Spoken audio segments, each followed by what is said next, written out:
As Israeli Navy gunboats were patrolling the Mediterranean of Gaza seashores, Hamas government was preparing for a welcome party at the port of Gaza.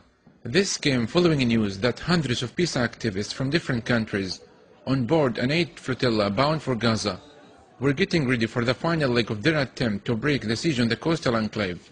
Haniya said that if Israel behaved like pirates and attacked the International Freedom Flotilla carrying aid meant for Gaza, then the Palestinians would have won.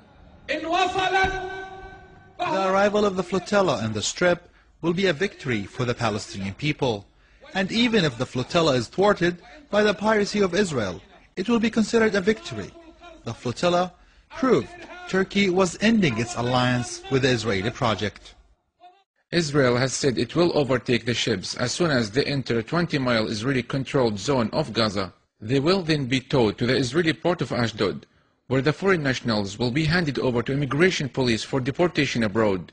The governmental committee for breaking the siege on Gaza said that if Israel stopped the boats from docking at Gaza seaport, more would be encouraged to come, and that the flotilla has already achieved its aim by receiving a lot of international press coverage.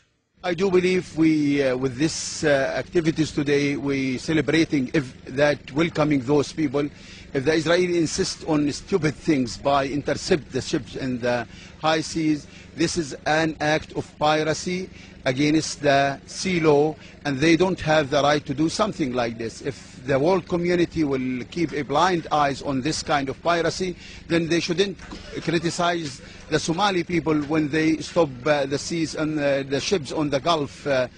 Residents of Gaza are expecting 750 people from more than 40 different states to bring them 10,000 tons of food, medical supplies, and construction materials.